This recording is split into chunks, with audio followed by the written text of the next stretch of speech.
জসিম ভাই আমাকে একটা রং চা দেন তো, লাঞ্চ আওয়ার শেষ হয়ে যাচ্ছে।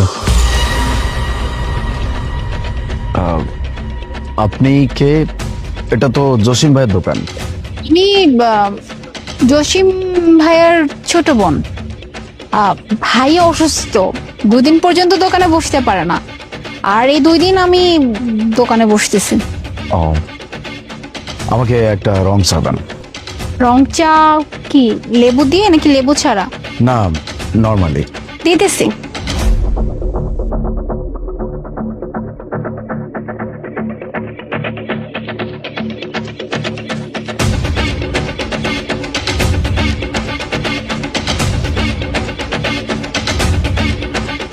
এই যে আপনার রং চা।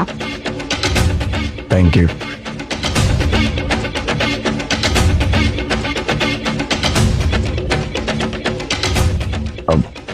চিনি একটু বেশি হয়ে গেছে। চিনি বেশি হয়ে গেছে? সমস্যা নাই, আমি কমাই দিচ্ছি, দেন।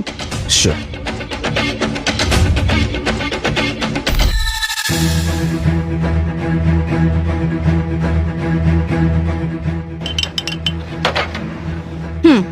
এখন ঠিক আছে, নিন। Thank you.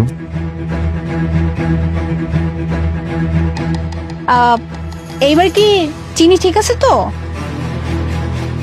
হ্যাঁ, এবার এবার ঠিক আছে। কি ব্যাপার, আপনি আমাকে দেখে এভাবে হাসছেন কেন? না না, এমনিতে আমি এরকমই সবসময় মুচকি মুচকি হাসি। আচ্ছা,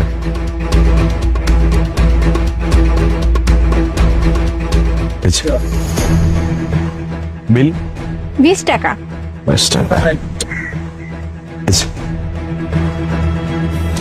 শুনুন, বলছিলাম যে আমার হাতের চা যদি আপনার পছন্দ হয় তাহলে ভাবিকে নিয়ে আসবেন চা খাওয়ার জন্য। ভাবি?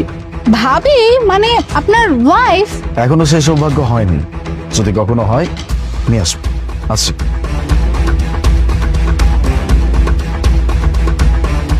আই চা দে একটা। দিতেছি।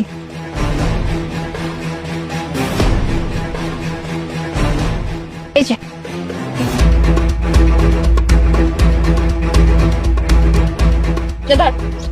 এই যে কোথায় দিয়েছেন? টাকা দিয়েছেন? টাকা? চায়ের আবার টাকা দিতে হয় নাকি? ওমা, কি বলতেছেন ম্যাডাম? এটা কি শহরের নিয়ম? দোকানে এসে চা খেয়ে চলে যাবেন টাকা না দিয়ে? এত কিছু চলবে না, জলদি টাকা বের করেন। আমি তো কখনো চায়ের দাম দেই না, তো তোকে কেন দিতে যাব? এই যে ম্যাডাম, কি ভাবছেন? হ্যাঁ, কি পাইছেন? আমার ভাইকে পাইছেন এখানে?